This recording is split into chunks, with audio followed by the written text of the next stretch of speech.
이 아침에 우리에게 주시는 하나님의 말씀은 열왕기상 20장 35절에서 43절의 말씀입니다.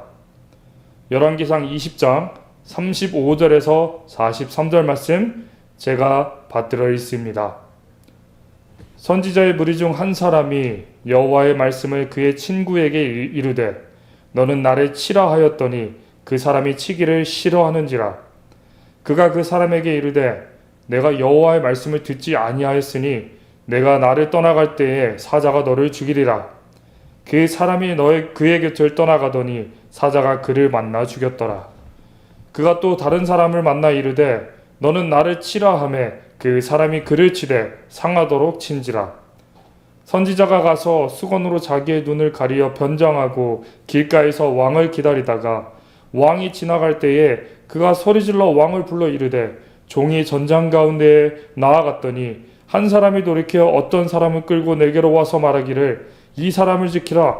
만일 그를 잃어버리면 내 생명으로 그의 생명을 대신하거나 그렇지 아니하면 내가 은 한 달란트를 내어야 하리라 하였거늘 종이 이리저리 이를 볼 동안에 그가 없어졌나이다. 이스라엘 왕이 그에게 이르되 내가 스스로 결정하였으니 그대로 당하여야 하리라. 그가 급히 자기의 눈을 가린 수건을 벗으니 이스라엘 왕이 그는 선지자 중에 한 사람인 줄을 알아본지라. 그가 왕께 이르되 여호와의 말씀이 내게 멸하기로 작정한 사람을 내 손으로 놓았은즉 내 목숨은 그의 목숨을 대신하고 내 백성은 그의 백성을 대신하리라 하셨나이다. 이스라엘 왕이 근심하고 답답하여 그의 왕궁으로 돌아가려고 사마리아에 이르니라. 아멘. 할렐루야. 한 주간도 주 안에서 모두 평안하셨는지요? 한 주간의 피로를 뒤로하고 이 토요일 이른 아침에 거룩하게 시간을 구별해서 각자의 처소에서 하나님께 나와 예배드리는 우리 모든 성도님들을 주님의 이름으로 다시 한번 환영하고 축복합니다. 오늘 말씀 잠깐 보겠습니다. 아합 왕과 베나닷이 전투를 치르게 됩니다. 두 차례에 걸쳐서 치르게 되는데 아합 왕이 모두 승리를 거두게 됩니다. 그런데 이 승리에는 비밀이 있습니다. 아합 왕이 세력이 크거나 더 강해서 승리를 거둔 것이 아니라 하나님께서 베나닷이 교만한 것을 보시고 아합 왕에게 승리를 가져다 주신 것이었습니다. 그런데 이 아합 왕이 교만하여서 하나님이 벌하고자 승리를 가져다 주셨는데 이 베나닷을 살려줍니다. 그리고 조약을 맺고 풀어줍니다. 언뜻 보면 승자의 여유나 아량 이런 것 같아 보일 수도 있는데요. 하지만 이 아합 왕이 하나님의 말씀, 하나님의 여호와의 뜻을 불순종한 처사였어요. 아합이 마치 하나님이 승리케 하셨음에도 불구하고 야 이것은 내 힘으로 승리한 거야. 역시 나는 뛰어난 군주야 라면서 오히려 불순종해서 자기 마음대로 베나닷을 살려준 것입니다. 그래서 원래 하나님은 이 교만한 베나닷을 심판하라 하셨는데 그 심판의 대상이 여호와의 말씀을 불순종한 아합 왕에게 돌아갑니다.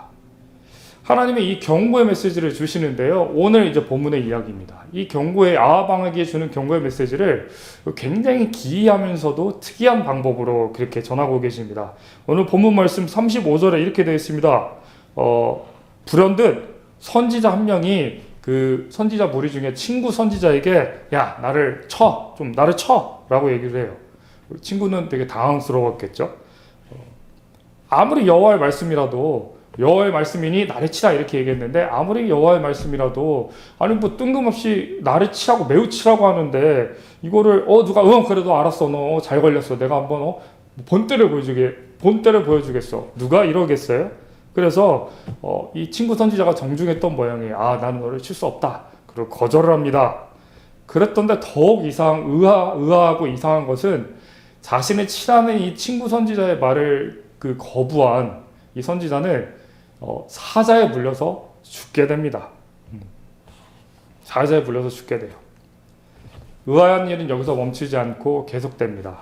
이번에는 다른 선지자에게, 다른 사람에게 자신을 치라고 얘기합니다. 너는 나를 치라. 여러분 어떻게 돼요?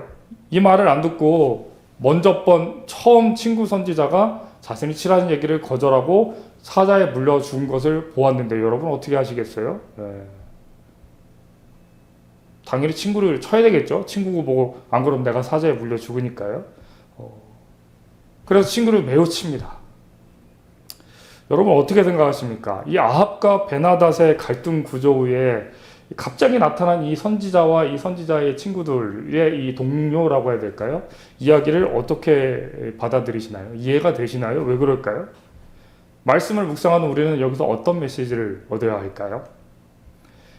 저는 묵상하면서 일종의 충격요법이라고 생각을 했습니다. 그렇잖아요. 누군가가 뭐 예를 들면 하나님의 말씀, 교회에서의 가르침, 뭐 공동체의 그런 질서 이런 것들을 가르치는데 뭐 대부분 이게 정중하게 조곤조곤 차분히 하나둘 이렇게 가르쳐 줄 때도 있지만 만약에 그러한 가르침, 학교에서나 직장에서나 그런 정중하고 그런 젠틀한 방식이 되지 않을 경우에는 어떻게 합니까? 좀 강하게 충격요법. 이것은 반드시 지켜져야 되는데 얘가 그냥 말로 해서는 안 됐네. 그럼 어떻게 해요? 충격요법. 강한 임팩트와 무언가 강한 메시지를 전달하기 위해서 충격을 주는 것입니다.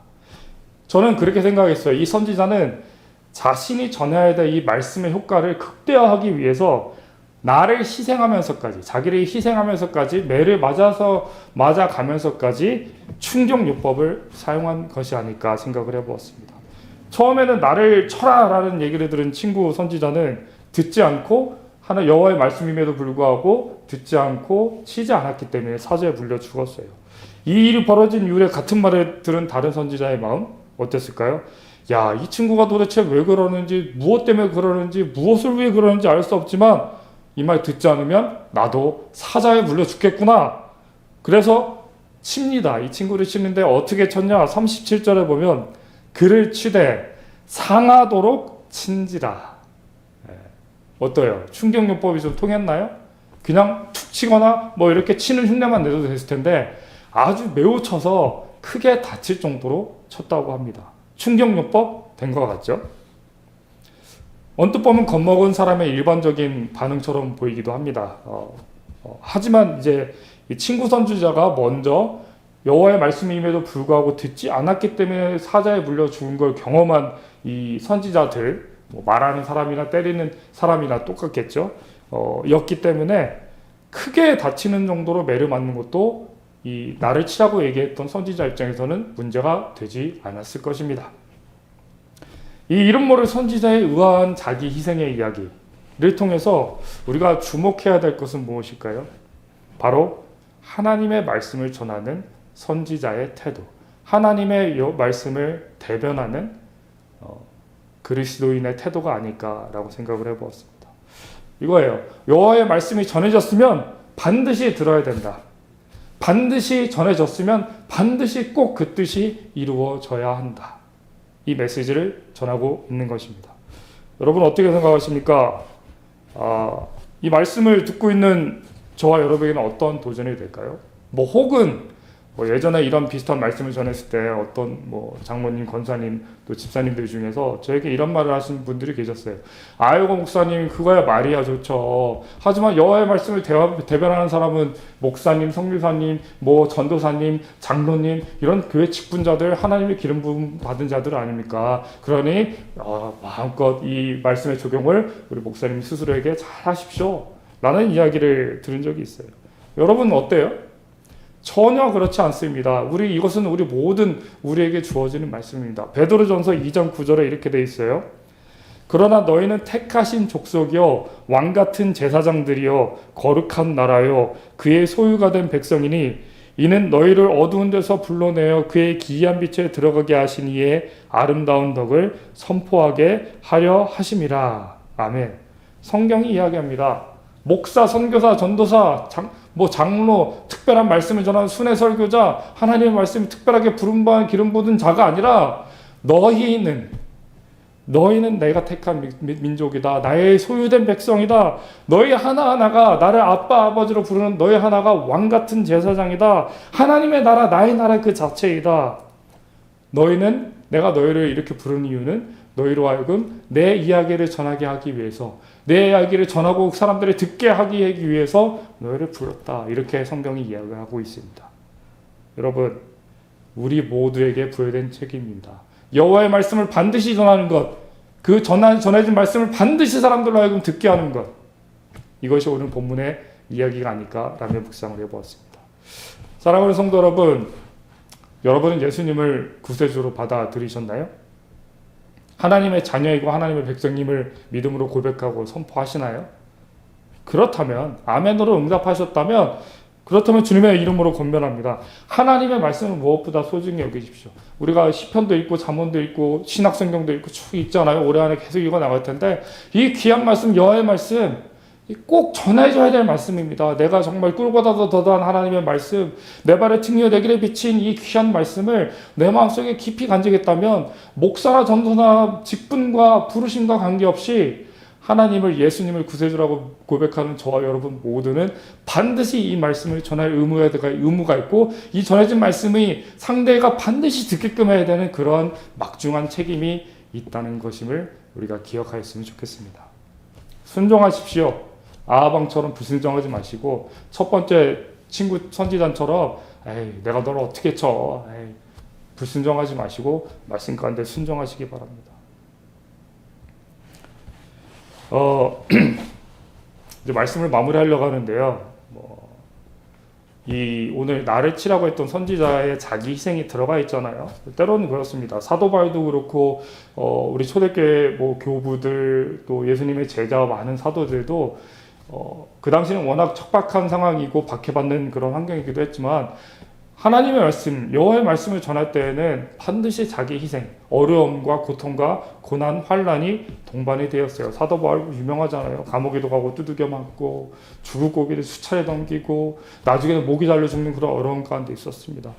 여러분, 여호와의 말씀을 전한다는 것은 그렇게 쉬운 것이 아닙니다. 전하는 것도 어렵지만 전함을 받은 사람이 반드시 여호와의 말씀을 듣게 하는 것이 굉장한 자기 노력과 희생을 요구하게 됩니다. 여러분, 하지만 이 알 수 없는 어려움과 고난 가운데에서도 우리를 내버려 두지 않으시는 주님을 바라보시기 바랍니다. 우리가 씨를 뿌리면 반드시 믿음의 열매를 맺게 하시는 분은 주님이시기 때문입니다. 우리 말씀을 마무리하면서 찬송가 384장, 제가 늘 기도하면서 말씀 가운데 제 믿음의 고백으로 부르는 찬송인데요. 그 가사의 고백을 함께 나누고자 합니다.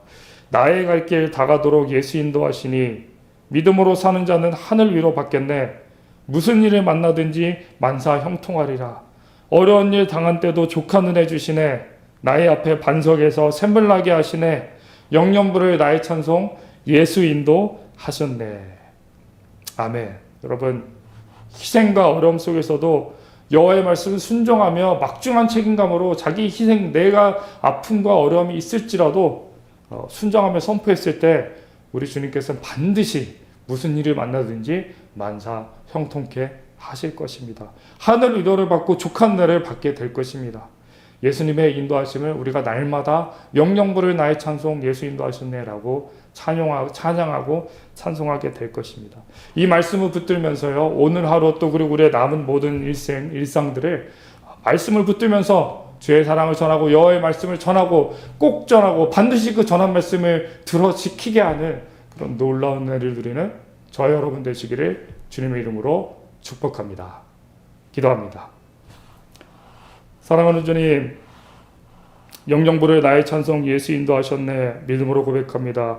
하나님, 우리가 반드시 전해야 할 여호와의 귀중한 말씀, 반드시 전해진 말씀을 듣게 해야 할 막중한 책임과 의무가 있음을 오늘 우리를 통하여 말씀 듣게 하시니 감사합니다. 어려운 말씀입니다. 쉽지 않은 말씀입니다. 우리의 일상 가운데 할 수 있을까 고민도 되고 또한 어려운 도전이 되는 그런 말씀입니다. 하지만 주님, 우리와 함께 하시는 주님, 은혜 가운데 우리를 붙드시고 족한 은혜와 능력으로 채워주시는 주님께 의뢰하고 의지하오니 하나님, 우리의 연약한 입술과 우리의 연약한 삶을 통하여서 여호와의 말씀이 온전하게 전해지고 그 전해진 말씀이 사람들로 하여금 듣게 돼서 그리스도를, 하나님을 만나게 되는 귀한 믿음의 일들이 우리의 삶 가운데 넘쳐날 수 있도록 주님 붙들어 주시옵소서. 전능하시고 귀하신 우리 주 예수 그리스도 이름 받들어 감사하기도 드리옵나이다. 아멘.